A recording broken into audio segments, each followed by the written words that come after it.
I Hello, hope I don't have to everybody. fiddle with my bloody thing anymore. We are live. Bob Hunt is here. Frank Griffith is in the wings and he may be turning up. We'll be on in a couple of minutes after we've heard Duke Ellington and Whispering Grass.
Johnny Hodges, Duke Ellington Orchestra there at the Hotel Sherman in Chicago on Wednesday, the 11th of September 1940, very nearly 80 years ago. So it's my very great pleasure to introduce trombonist Bob Hunt here, Hi, folks. a devotee of Joe Nanton, and fantastic musician.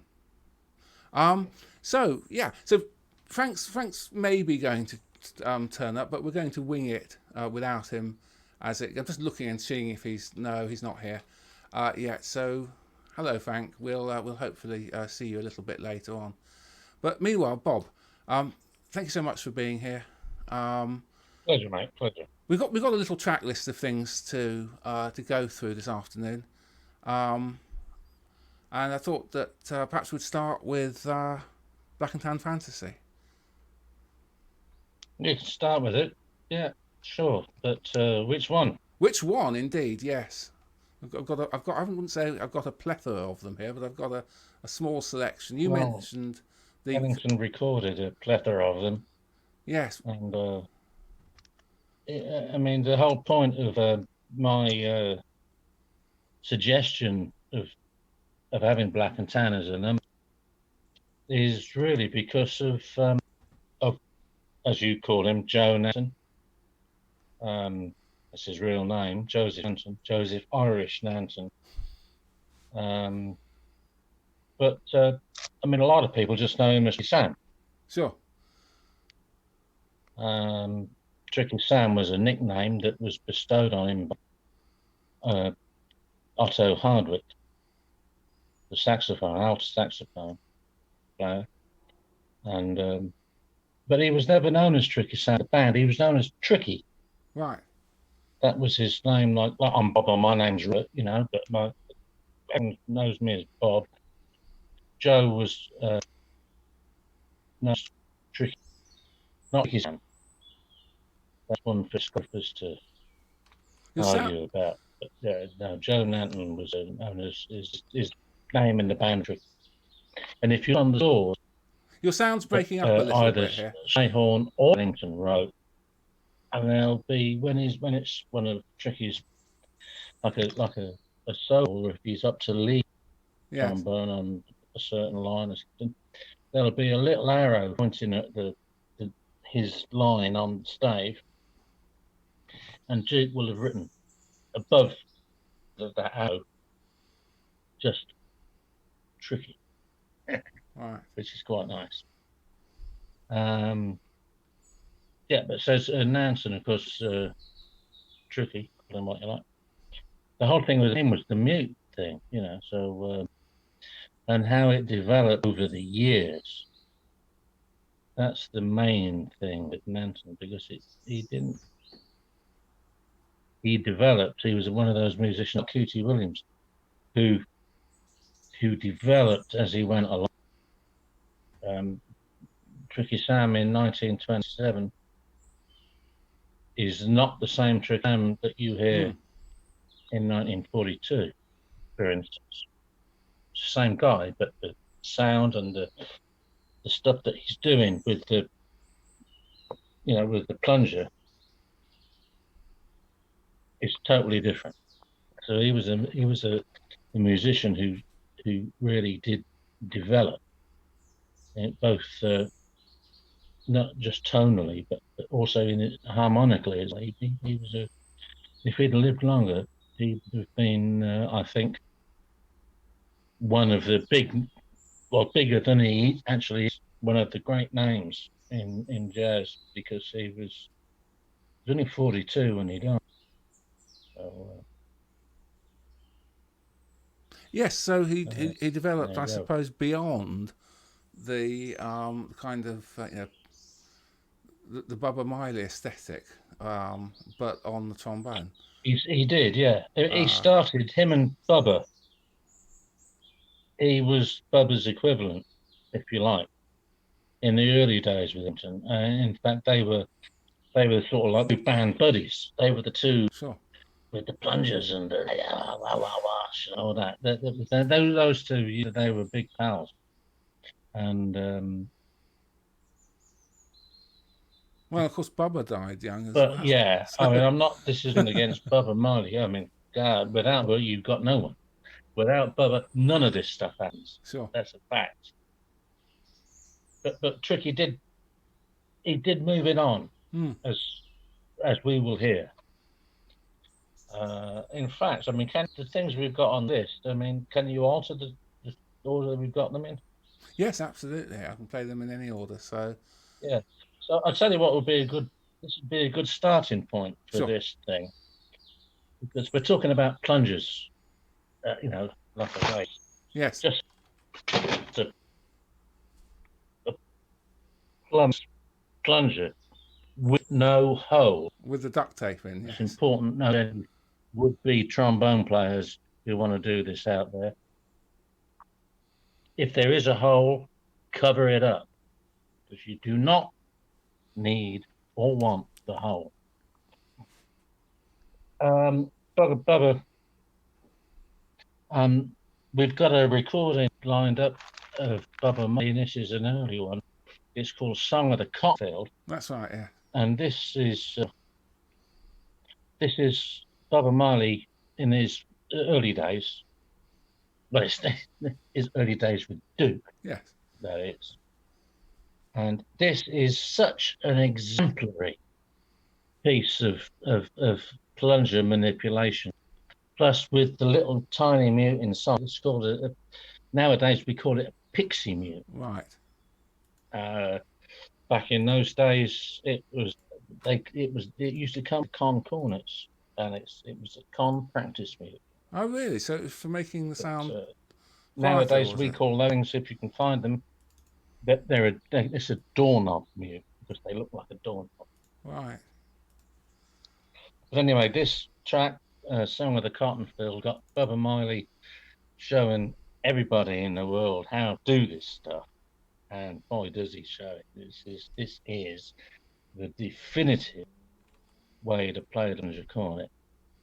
And there's a little trick Sam or tricky Joe after rather not very good clarinet solo. And you'll see how this guy develops. But anyway, let's have a listen to Bubba Miley on Song of the Cotton Field.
Song of the Cotton Field, 1927, Yeah, Duke man. Ellington there. So we heard Bubba Fantastic. and Tricky Sam. Bubba showing everybody in the world how to do that. Uh, Yeah, well, and Tricky one hadn't quite grasped the idea, but yeah, it was there. and some other people that we're not quite sure about. Um, Well, Toby Hardwick is there. right on the out, yes. We know that Toby or Otto Oto. Hardwick, he's there. But that baritone sax thing towards the end is probably Otto, but Hmm. um, the other two, I mean, it's such a there's the pick your discography. One will say one set of people, and another one will say another. I don't know. I wasn't there, so uh, that's all I can say. I don't. We don't know. So you're well known, of course, as a That's right. leading trombonist. Uh, but you Well, I was once. but you started you started on cornet. Is that correct? yeah. When I was a kid, yeah, yeah. Started on the cornet, brass bands. Oh yes.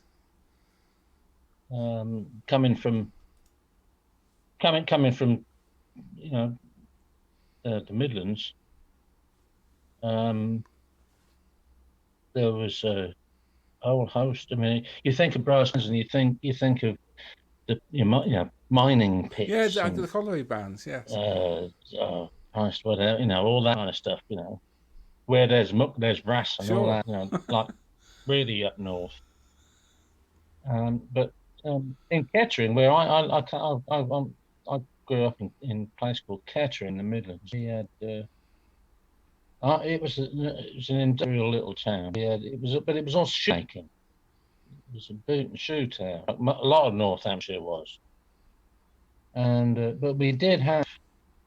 We were lucky enough in to have a band called GUS, Great Universal Store, Oh yes. and Gus. Yes. before that they were called Munn and Sultans. Yeah, Gus, that's right. And they were well, I say we because I was in it at the time. Um, we became national champions. 3 years right. Oh, yeah, great. Um, which we knocked those Yorkshire guys off their perch for only for 3 years, but it was a good feeling to do. Yeah, Where did you? they won in the end, of course. Sure. They're the best bands. But yeah, so I started on cornet. Yeah. Where How do you did? know that anyway? I don't know. Um, where did you? Uh, where did you pick up the jazz interest? And in particular, obviously Ellington. Um, Did it go from the brass band cornet to well, Bubba directly, or?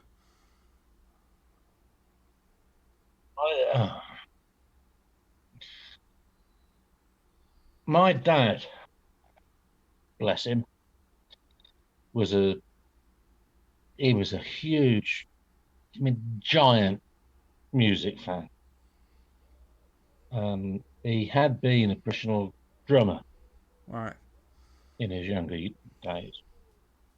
This was, Dad would be in fact this year, April this year, he was in 100 Wow. if he was alive. So God, Dad, unfortunately, with his musical career was rather kiboshed by the war. Just if you think about it, he was born in 1920. Well, when the war started, he was just like age to get called up. So he spent the Yeah. war in the Royal Air Force.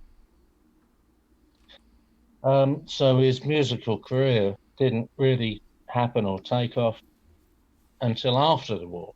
We're talking in the 50s. And so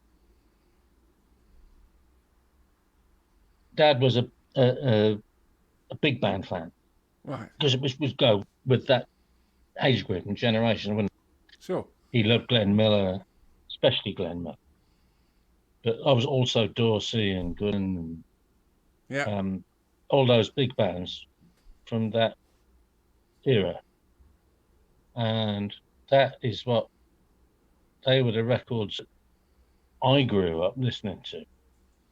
And my dad's records, all that big band stuff.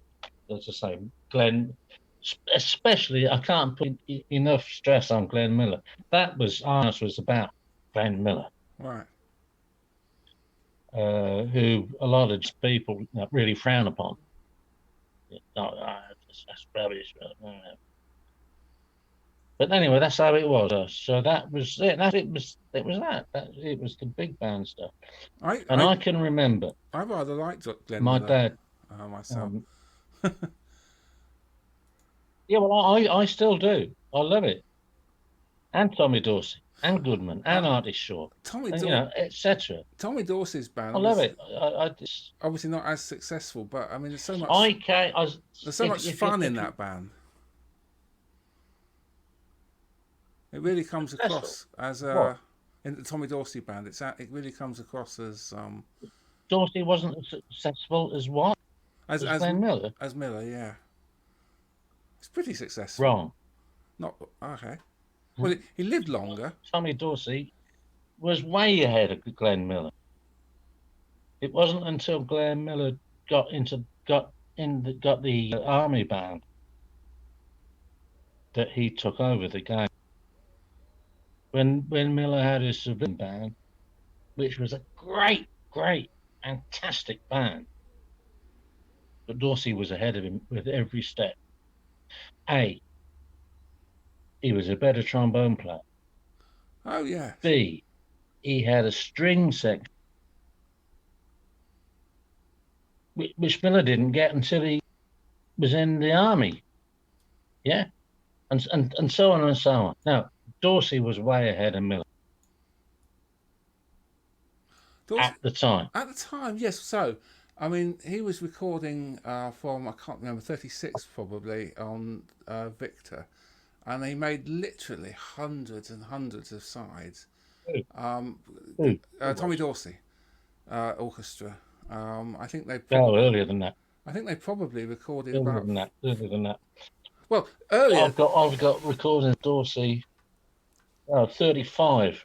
yes, possibly. Earlier than that, they Yeah, had the round about. I mean, I'm not an expert on Dorsey, I'd so have to look it let's up. not get into that. But But no. So I it's mean, early, and because don't forget the other thing that people don't remember that Tommy Dorsey had Glenn Miller as his arranger when it was the Dorsey Brothers Orchestra. yes. So I was going to say before, Yeah. both of them branched out on their own. Um, there was the Dorsey Brothers Orchestra, which was one of the relatively few bands Which Glenn and Tommy were the two drum players. that got to actually, record consistently in the early 30s. In the jazz world. I mean, Yeah, I'm thinking of Duke Ellington, obviously, and Earl Hines. yeah. We mustn't get sidetracked, Oh, it's so easy.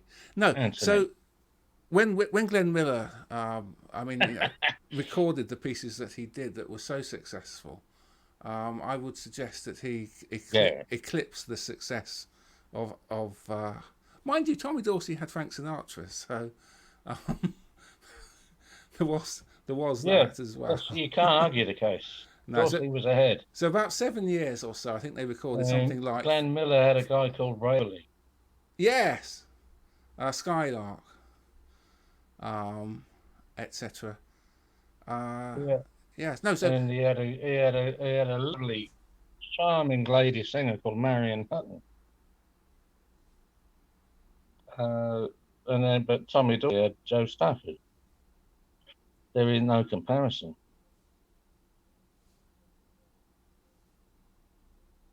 certainly No recorded an comparison. awful lot of sides for Victor, which obviously meant that they were selling an awful lot of records.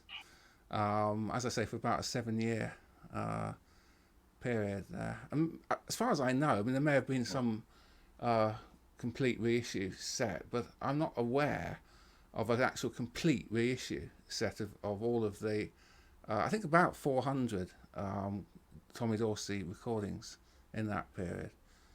I'm unaware of that too.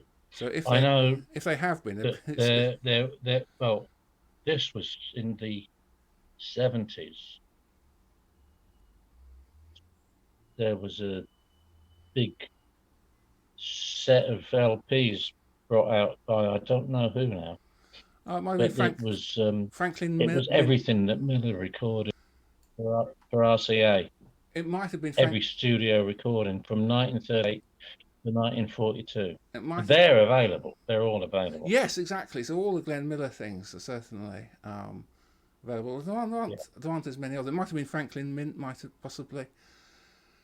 I don't know. No, I'm not sure. And this This is show's certainly supposed to be about Duke Ellington. this is a tangent and a half, isn't it? But we're just. Well, I speaking for myself, I'm just rambling on here.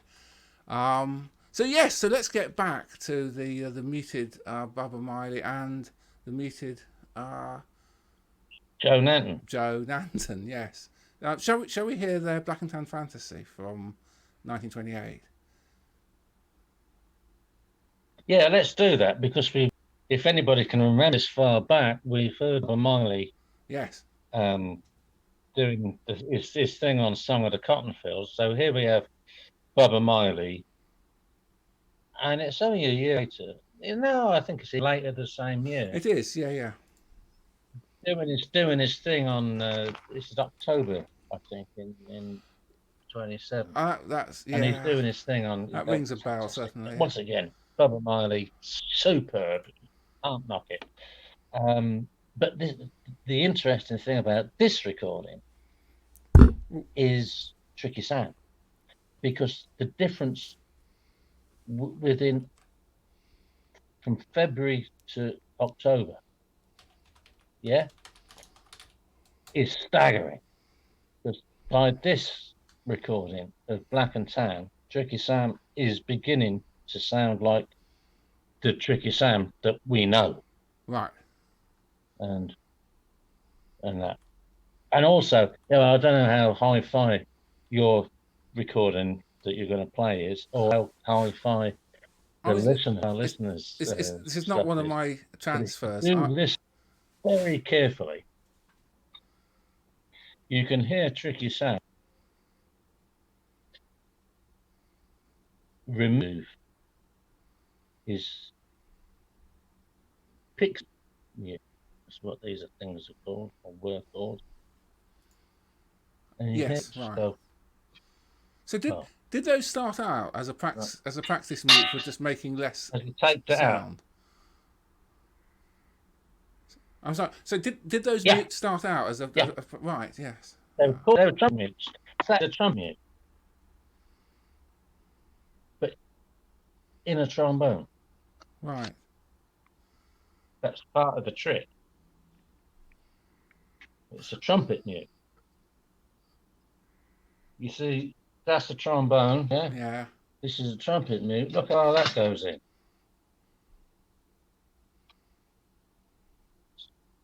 All the way in. Certainly. So what are we going to hear here then? Because he transitions, doesn't he? Well, you're going to hear him do that. It's not as loud as that. It's a little chink as he takes the mute out. And Yes. there's a rather nice Whistle. sort of thud as he drops it on the floor. As he gets out of the way to let Bubba get back in on the trip to do the chorus. On the mic.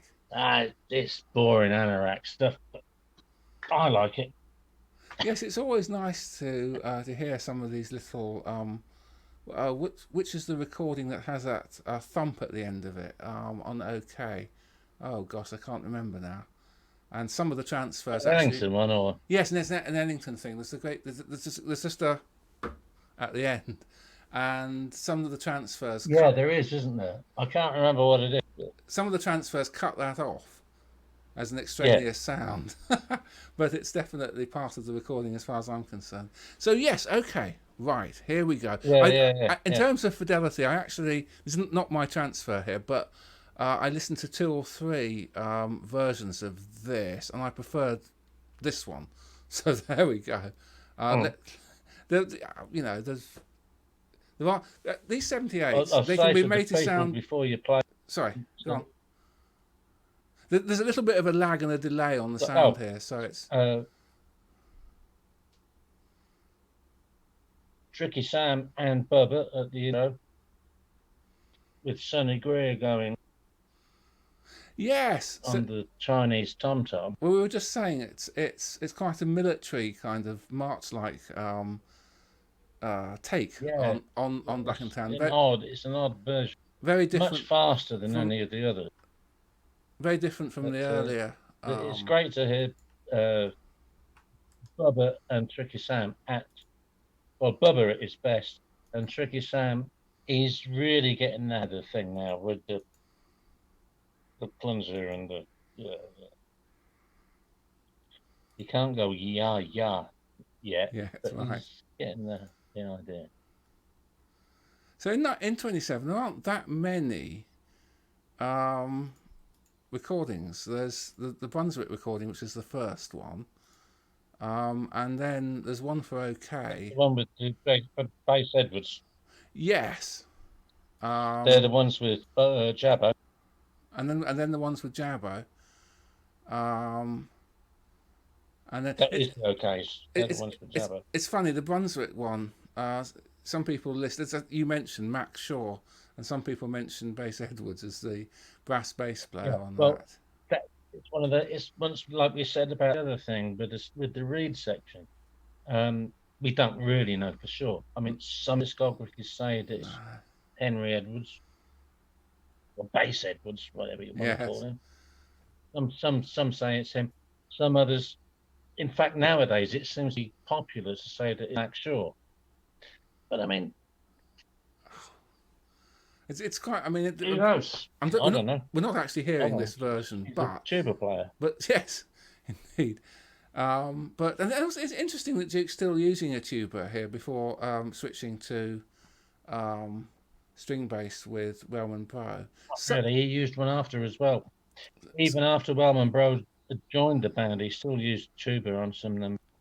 some discographers used to list Wellman Bro as playing brass bass sometimes, um, They did, and but I'm and I've I think it's fairly um, that's kind of been fairly common knowledge now that that was Simon St. Clair. and so yes, it's become deprecated, isn't it? Interestingly though, I can't remember who it was now, but Jelly Roll used brass bass, didn't he? Even as late as Deep Creek. Um, Yeah, in what's that? the good thing about brass bass, December from an 28. arranger's point of view, yeah, but the good thing about using a brass bass, Go if on. you've got only a three-piece like clarinet, trombone, and cornet, or trumpet front line, is you can use the brass bass to voice with the three horns As another horn in a sense. to make it a four-part chord. That's an arranger's thing. One of the bands I used to be in years and years ago, English band by a guy called Steve Lane. He used to do that a lot. He always had a brass bass for that reason.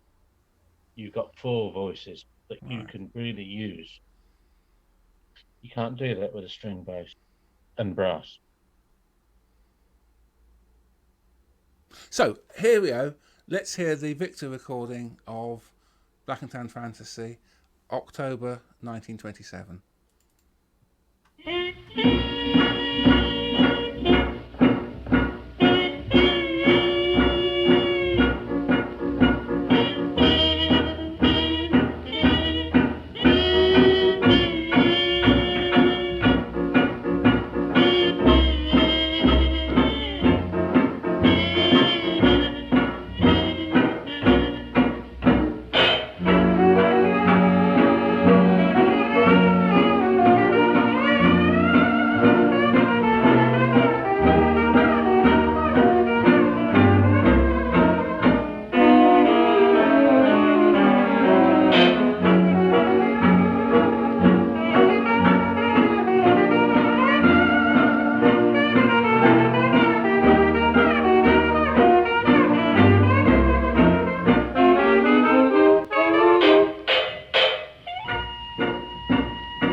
Black and Tan Fantasy, the Victor recording. Ah, shall we move on? And here you picked a recording from many years later, a live performance from Carnegie Hall. Oh yeah, December the 11th, 1943. So Ellington's second Carnegie Hall concert. It's the second one that year. Overall, roughly speaking, he did one a year. So Yeah, this was the two in 43. second one. One in January and one in December. And yeah, unfortunately, by the way, the first one, the January one, was largely a big promotion for Black, Brown and Beige. Sure. Which didn't go down too well. So it was No, never ever played its entirety again. It received mixed appreciation from the audience, or at least from Not good enough reviews. for Duke. It was never played in its entirety again. No, that's right. Although many pieces from it were featured extensively. Oh yeah, all sorts of things cropped up again. Yeah. So there's loads of versions of the blues, and there are other excerpts that are played throughout the blues, throughout the 40s, the blues ain't.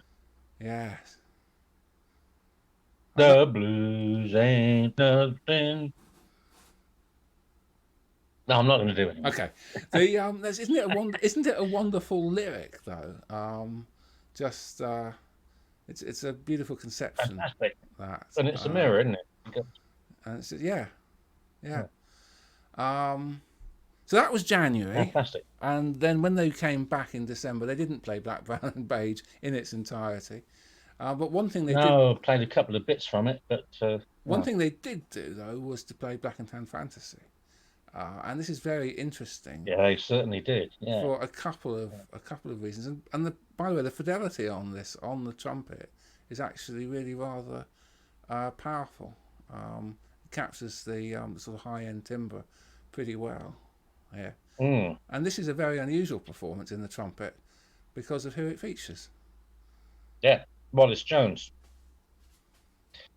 Wallace Jones was the lead trumpet player in the band. Wallace Jones had been lead trumpet with Duke since 1938, when Artie Wetzel had to leave the band because he had brain trouble. He died of a brain tumour. Yeah. Sad, because he was Duke's lead trumpet player since the beginning. But anyway, Wallace came in, and he was lead trumpet, and did a fantastic job. You've got Cootingham's one side of you, and you got Stewart at the other. So he's lead, isn't he, throughout the whole of the. Wallace was there playing the lead, and wow, what a player! He's lead throughout the whole, I think, of that the Blanton-Webster period in the early 40s. Yeah, he's there. He's lead all the time, without soloing very much, if at all. I'm not going to say not at all because I can't say that. Well, I don't know. I can't say. I can't think of anything. There's very few examples of Wallace Jones playing a solo, except for this. Yes. Black and Tan, which is a weird thing because Ellington. I mean, Ray Nance is in that. Ray Nance is on this concert. He could have done it. Yes. I think so. Yeah. I think so. Yeah. So well, anyway, Duke does. Rex was there. Yes. But for some reason, only in the best known to Duke, he gave it to Wallace Jones to play the Bob and Marley part. And boy, what a good damn job he makes of it. Jeez. Yeah, fantastic. So I'm just looking here. Yes, Ray Nance is listed. Rex is listed. Shorty Baker, Wallace Jones. Yeah. Yeah. Well, Duke announces. So you got two guys. You got Rex and Duke announces him, and Tricky Sam and Joseph Nanton, of course, him. Aye. As one of the original recorders of this piece. brought forward from 1927, the Black and Tan Fantasy. But the beauty of this recording is Tricky Sam himself. By now, the guy is at the peak of his whole career. There is no trombone player alive, and I mean that. There is no trombone player alive who can do what Tricky Sam does on this recording. And that includes Quint Jackson and Terry Glenn and the rest who tried to. Nobody can beat Tricky Sam. By the record. Thank you. We've combined two request numbers in our next selection that feature trumpet soloist Wallace Jones and trombonist Joseph Nanton. Joseph Nanton, of course, was one of the original recorders of this particular number. It's brought forth from 1927, the Black and Tan Fantasy.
And there we go. Black and Tan Fantasy from Duke's second Carnegie Hall concert in December 1943. Wondrously, December the 11th, 1943. wondrous music. I feel I've always loved it. Unbelievable. I mean, that man. That. How does that? I mean, wow. And Yeah, and very good recording too, particularly. it's pretty good for the time. Yeah. Joe Nanton is, well, considering it's a live performance that wasn't even being recorded for a record or anything like, some of the other things in the mid-40s. Very fortunate, aren't we and everybody, Absolutely. in the future, that was recorded, and so many other things, especially from Carnegie Hall. There's quite a lot of radio broadcasts, and it's all those sort of air shots from the Hurricane and yes. And stuff like that, Sherman, like you played earlier on. Yeah, so there's a lot of that. Yeah. But the Carnegie Hall performances have a special thing. Duke was, it was a special occasion for him, and there's an atmosphere about it always, and it's endearing as well that he does sound slightly nervous. He doesn't have quite. Oh yeah, yeah, you're absolutely dead right. He was extremely nervous. Well, Mercer told me Right. about about that because his dad was. I don't think even nervous is strong enough a word. He was petrified. Yeah. And it doesn't come across in the playing, but just in the announcing and he did it. In the way that he talks about his influences and so on, and obviously particularly Black, Brown, and Beige, but on other things as well. So right, okay.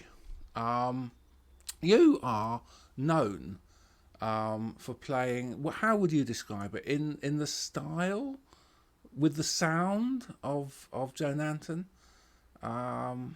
Yes, but not necessarily. Yes, I am known for that. Yeah. Yes, you are not necessarily as a copyist as such, though. Would you say that's fair, or what's your approach to being inspired? If you want me to, I can't do anything here in this house because I'm not allowed to play. But there you go. Right. I could play you. I could replicate any one of Joe Nanton's solos, from memory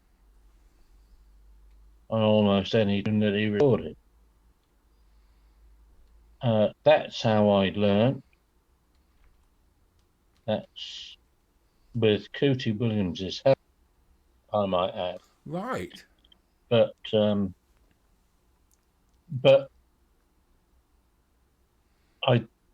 if I go on a gig, if I'm on a with a band, you know, whatever, which I haven't done for quite a long time now because of this damn virus, but Sure.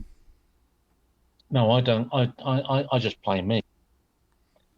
I don't think there is any to be gained from repeating solos that some guy, be it Tricky Sam Nanton or Bubba Miley or Charlie Parker or Sonny Rollins or Ben Webster, or yeah, what's the point? Well, Be yourself. well, this is the thing about jazz, and it's been said That so is the many only way to times. be. But we have But everybody still will have influences. the recordings, so we can And listen to these so people. when I'm being me, when I play and I am being Bob Hunt, Yes. right? It does end up sounding like Tricky Sam because that's become me. I don't copy him though. That's just how I sound. And that's that. I don't try to copy Tricky. I did when I was a young lad, but I don't now. But it just comes out sounding like, which is great, you know. I didn't say when we made the list. I mean, I could have put one of the things he said about him chair, you know, from my LP. But what I could, because I don't even play a solo. But what I should have said to you was one of the other ones where I do. Oh well, Um, if you're available, uh, we'll have you back. yeah, I don't see the gigs pouring in.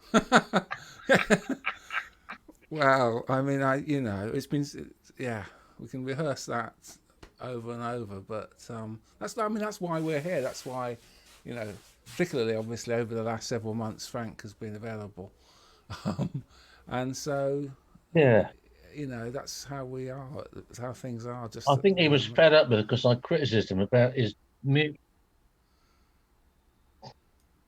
What was that?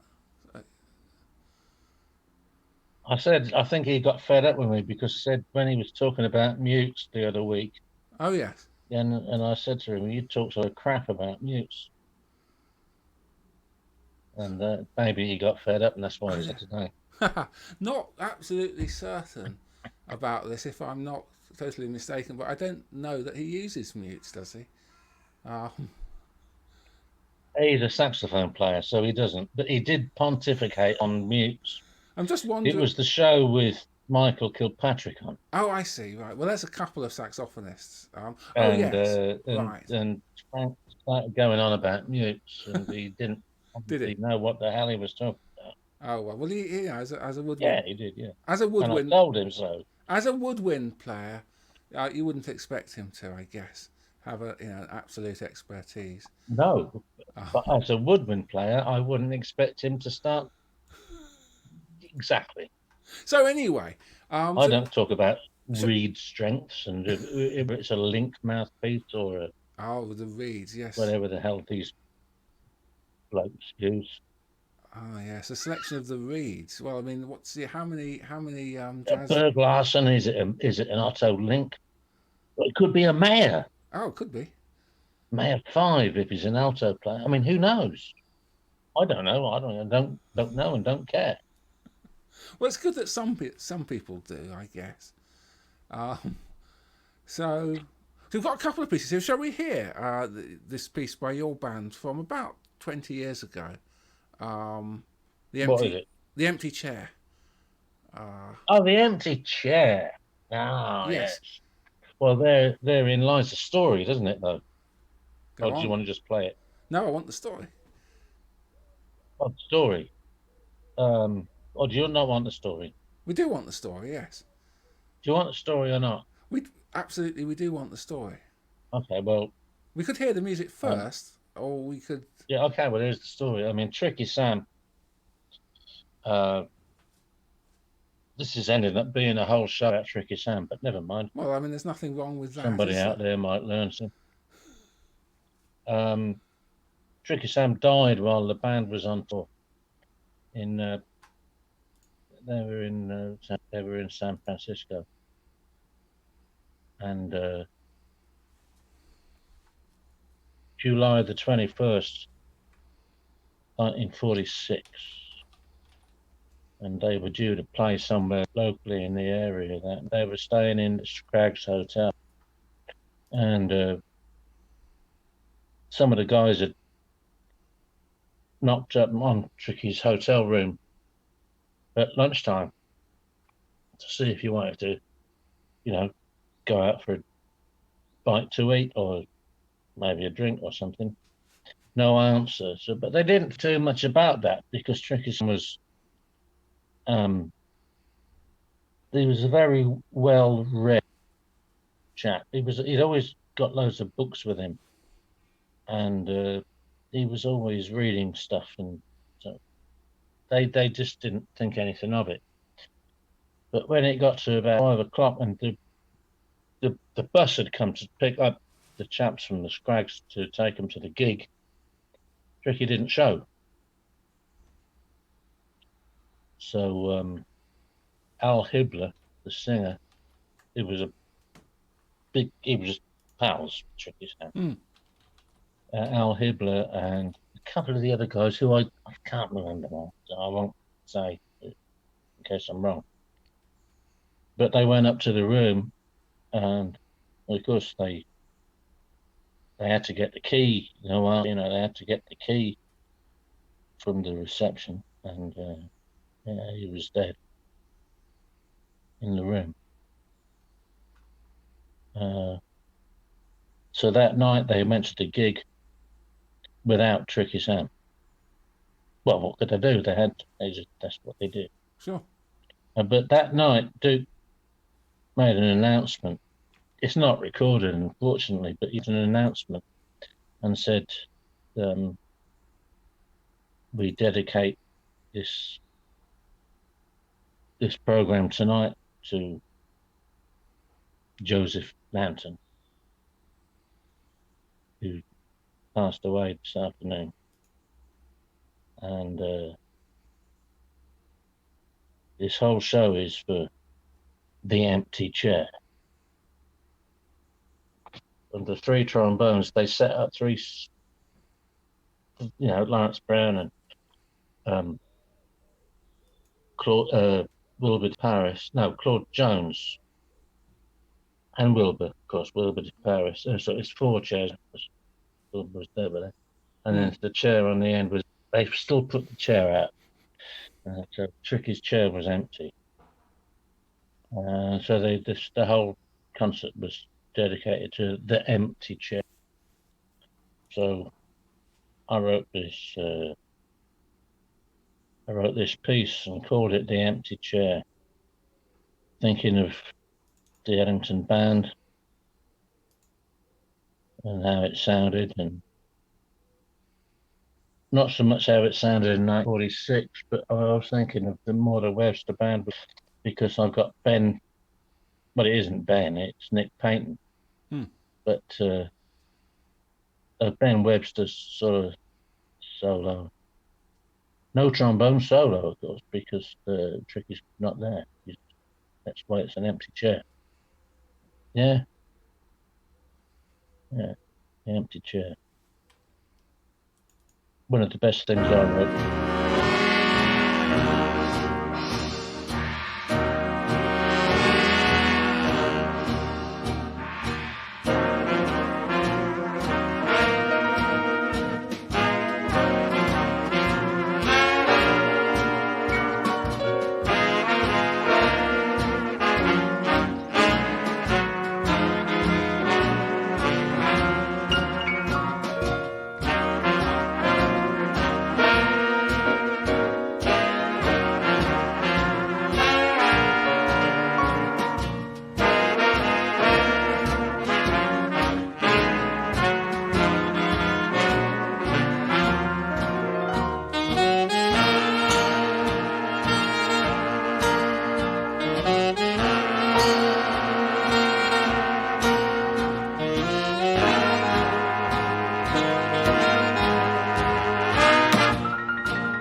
The Empty Chair by Bob Hunt.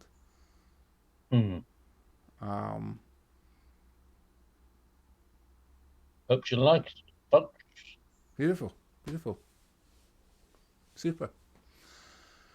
We've got a couple of other Duke pieces here.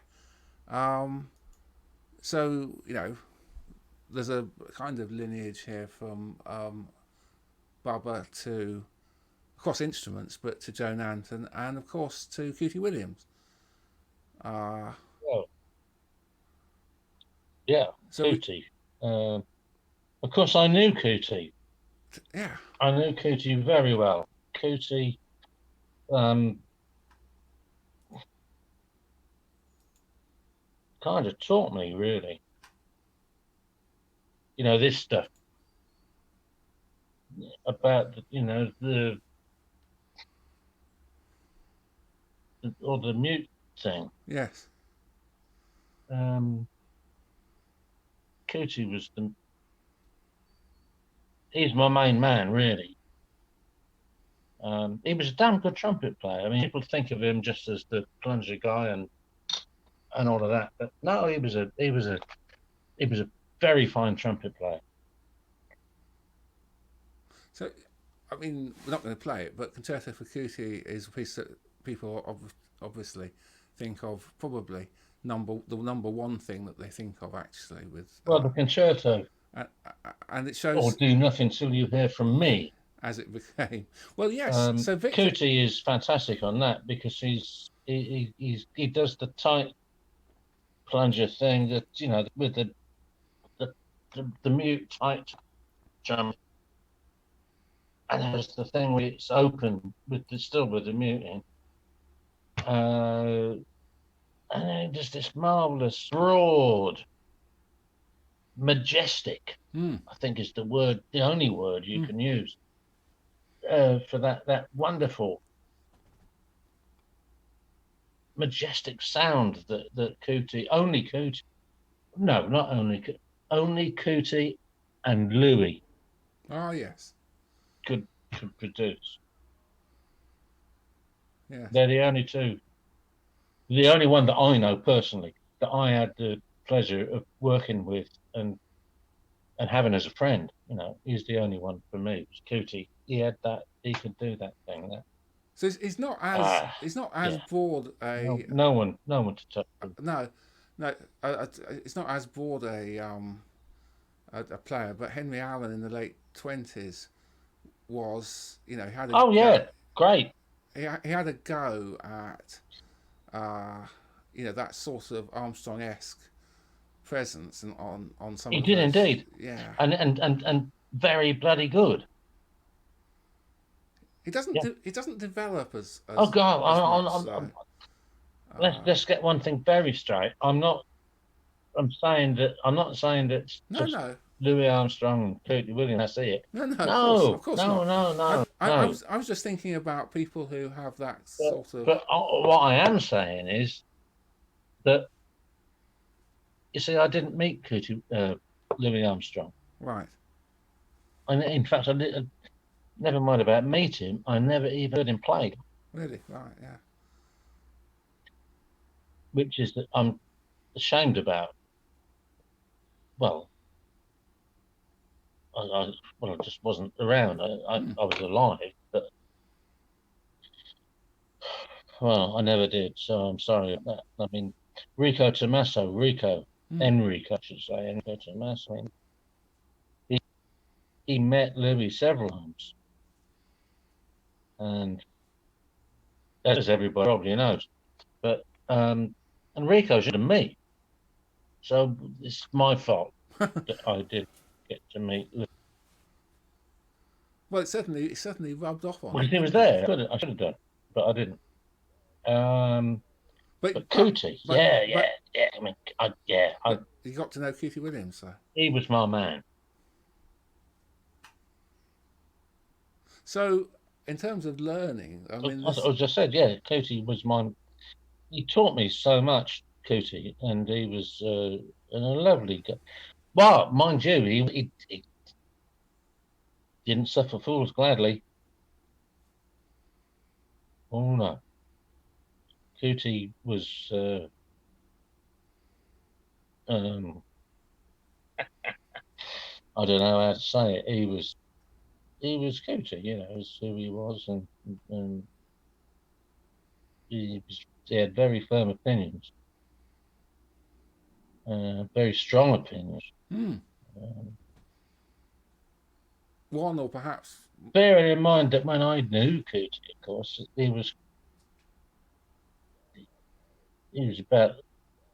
a bit younger than I am now, Hmm. so he was quite he was you know fairly old man.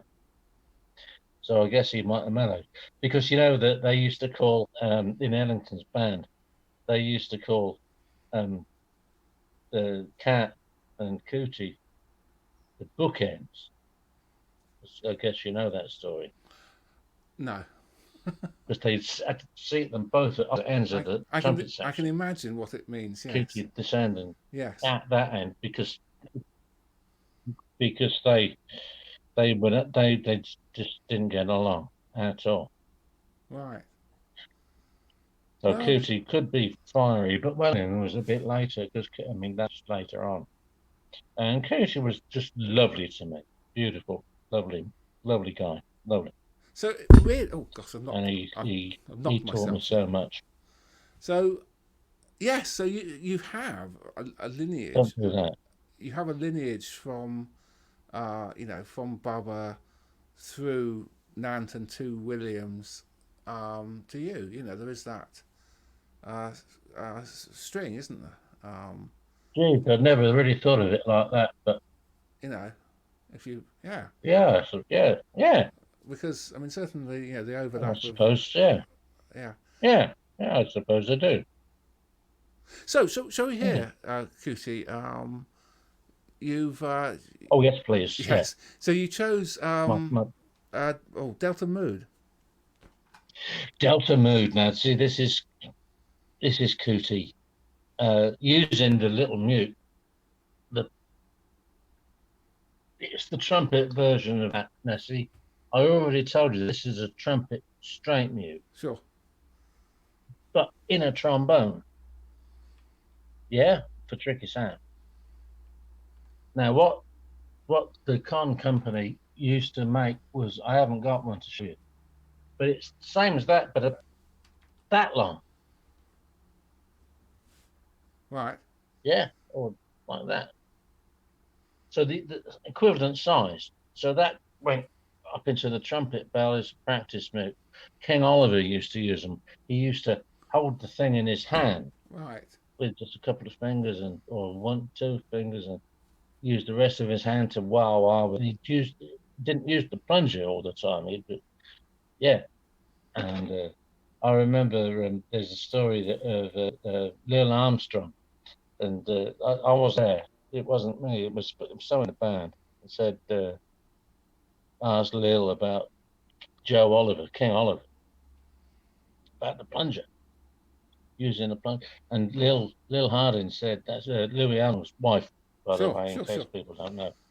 Um, Lil Armstrong, and as she, she and she became. and she said, no, he didn't use a plunger. He used to use big black hair. Ah. What a great thing to say. Fantastic. He uses big black hand. So Yeah. in 1920, well, the recordings are in 1923, aren't they? Lil Armstrong, no, sorry, Lil Hardin at that point, excuse me, and King Yeah. and Louis Armstrong joined together with King Oliver, and Yeah. Louis was second cornet in that um, in He that was second good. Yeah. Yeah. in that band, and I mean, listening to those records, or at least certainly some of them, many of them. I mean, this is They're great, aren't they? well, King's sound. It's completely different. It's not got the sort of forcefulness of Armstrong as he would develop it soon afterwards. It comes out in the in the Fletcher Henderson recordings more so, but it's got that beautiful sound. It's strong, and it's really quite unique. The recordings are not, of course, brilliant. They're acoustic recordings. We are talking about very archaic recordings here. Yeah. So the cornet comes over. Well, cornets come over Um, okay. The I mean, clarinet, if you but that's really the best Oliver, because when the recordings get better in the mid-20s. But I mean, for me, I mean, there are lovely things, many lovely things, even as late as 1930. You know, but you know, I mean, Oliver is not the player that he was earlier. You know, I don't think. And so listening to those the 1923 things, again, it's a magical period, isn't it? For me, it's absolutely magical. I mean, if I'd have known we were going to end up talking about King Oliver, I would have suggested you find Just Gone. Right. Well, again, please come back Um, and we can do that sometime. Yeah, sure. And of course, also it's worth because mentioning. Oliver's lead in Just Gone is loud and clear, and you can tell what a damn good player he was. Well, that's the other thing, of course. I mean, Um, they're not solos, are they, in the traditional sense? I mean, he's leading in an ensemble. no, not like, Um, not, no, so exactly. it's I not mean, like Armstrong, but you do get Oliver's. You do. I mean, there in are the Oliver's later. there are breaks, yeah. Um, Definitely. Well, later on, certainly, yes. yeah. That's the. I mean, those 1923 things, most of them at No, I'm not on least, about that. are very much, they are orchestrated pieces, you know. Particularly, what are they called? The Creole jazz band. Yes. Yeah. So that's 1923. There's not an awful lot of solo going on No, with the cornets. no, I'm not saying there aren't any, but it's not a lot. no. But you can in the when you the King Oliver the bigger band from 29 then. Well, the Dixie Syncopators, and then he has these. He has a recording Yeah, contract with Victor, and he has various yeah. bands that he puts together, including the Lewis Mostly Russell, the Louis Russell the band, but Lewis Russell yeah. band. Yes, largely. And so yeah, and Henry Allen's on that. So yeah, those record. I mean, Yeah. yeah. And JC Higgins. But Oh yes, yeah, and of course they are brilliantly they're great. recorded. I love them. The recording quality there is stunning. You know, they're so crisp, as are the Henry Allen recordings, which are contemporaneous with that. Lewis Russell recorded under his name, I think, mainly for OK. So not on Victor, but the band was sort of for hire, wasn't it? There were Earl Hines No. sessions as well, I think. If I've got that What were right. those things like Doctor Blues? What were they on? Oh, on OK. You know the one I mean. Yeah, those things were under That is okay. Yeah. under his own name. Yeah, they're very good recordings as well. And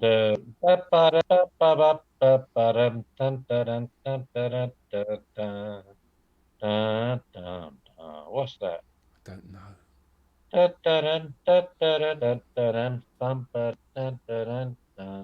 Oh, Christ.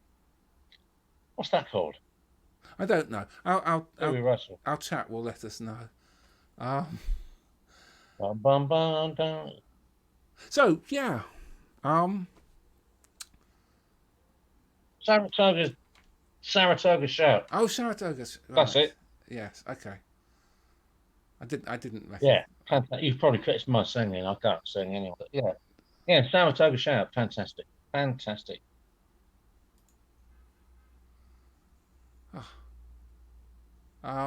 So shall we hear Delta Mood? Delta Mood with Coots. Yeah. Yeah. So this is 1938. Very unusual mood in this piece. Well, it's in the title, isn't Oh, it? yeah.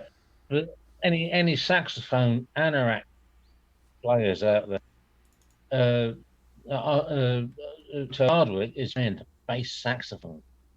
Gosh. Here we go. After duties.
Delta Mood.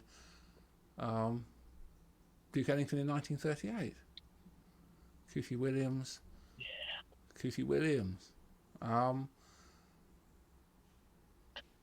old pal Coots. Shall we move on to a piece from 1970, much later on. Again featuring the Oh, what, the New Orleans suite? yeah, the broadness Fantastic. of Now this, Cootie. if you're gonna, are you gonna play the Louis Armstrong Yes, portrait of Louis Armstrong? yes, that's right. Yeah. Well, you see, this is Cootie as I knew him. Right. This is the guy that I'm, in terms of how he plays. Yeah. Although we still do the plunger stuff very, very, very, very well indeed. But yeah, this portrait of Louis Armstrong. This is just what I said before about the majesty of his playing, and Louis Armstrong too. But this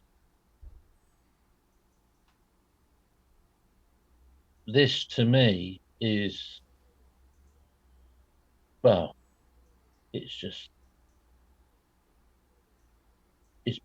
beautiful. You know, it's got all the majesty.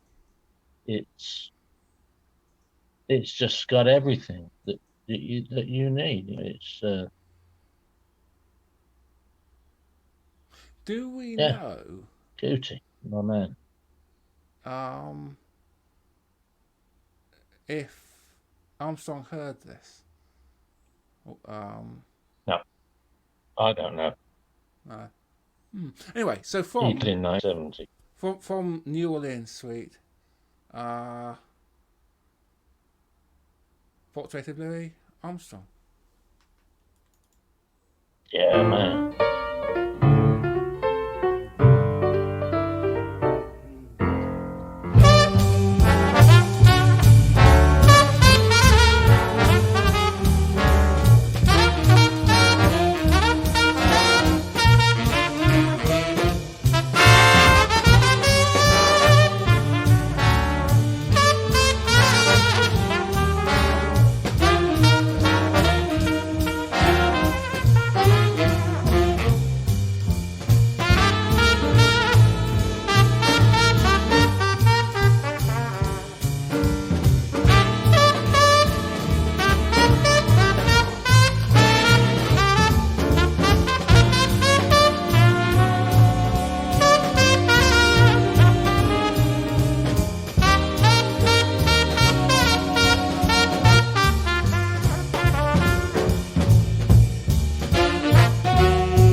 very nice ending there too. Yeah, brilliant.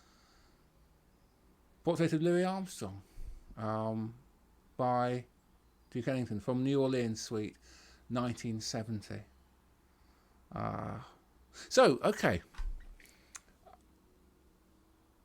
we've transitioned to Cootie, but also Rex. If I've got that right, that's right, isn't it? Where Rex Stewart, I'm afraid I never had the pleasure of meeting Rex. I wish I had. I didn't. so Tooting Through the Roof. I think Rex. I know one of my old boss, one of the bands, one of the guys I used to work with was a guy called Keith Smith, who had lived in New Orleans. Anyway, never mind about that. But he knew Rex, or had known Rex. But no, I never did. I never Rex. Shame. Great player, Rex Stewart. Fantastic.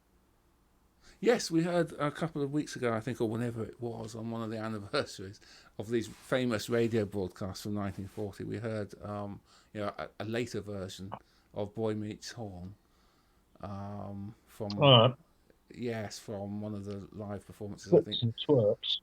Yes, that's right. From probably from Salem. Rex burps. But anyway, so in 1939, going back, Duke wrote the piece Tooting Through the Roof, as has been obviously said Oh, yes. famously, part of Duke Ellington's London Suite. The little-known London suite, yes. Chelsea Bridge, Rumpus in Richmond. Subtle What was the other Slough. one? Subtle Slough. That's the other one. Oh, Subtle Slough, yeah. And Tooting Through the Roof. Yes. Hello, Pete. If you're Only watching. Plong could come up with that. Oh no, there's another one, Hyde Park. Oh well, yes, that's rather on the nose, though, isn't it? That's that was actually recorded in London, wasn't Yeah, it? it's still London. It's part of the London suite. I guess it has to be. Yes. It was indeed. So yeah. 1933. Oh golly. Right. So yes. Yeah, good old Plong. What a great play. Indeed. So okay, let's play this. Let's play Tooting Through the Roof. What is it? Oh yeah. Yeah.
Shooting Through the Roof, Keithy Williams and Rex Stewart, and other members of the Ellington band, including, of course, Ellington there, featured in October 1939, recorded in Chicago. Great stuff. Great stuff. Bob, thank you so much for being here today. Hey, my pleasure, Anthony. Hey, apologies on behalf of Frank Griffith, who hasn't made it today, but I hope he'll be back next week. Have you heard from him? Is any news? No. So hopefully he'll be back next week, and I certainly aim to be as well. And hopefully we'll have Bob back at some point. That would be delightful. Thank you so much for making time for us today. Hey, my pleasure, Anthony. My pleasure. Really enjoyed that. That's the most I've talked to anybody since March. Since March, yes. Well, I know. Oh gosh, it's such a surreal time, isn't it? We're just putting one foot, in my case, by the way, slightly painfully, in front of the other. Yeah. And just trying to, I don't know even what, honestly, whether we're trying to get, well, obviously we're trying to get through it, but I don't know what that means exactly at the moment. It's a peculiar thing, but I guess, I mean, it's certainly true that we're, fortunate not to actually be ill, I guess. So, so far. So I was going to finish, as they did on one of those broadcasts from the Sherman in Chicago in 1940. Chicago has a strong affinity with Ellington all the other way around. They made many of their famous recordings in the early 30s in Chicago as well. And they had these two periods in 1940 as well as late 39. So we're just going to sign off as the NBC did with just their one of their radio themes. If I can find it here. Here we go. Of the time. Of course, this is before Take the A Train, which wouldn't appear until around about January 41. If you have been, thank you for listening. Just a few moments remaining with the music of Duke Ellington. Duke presents his interpretation of Warm Valley.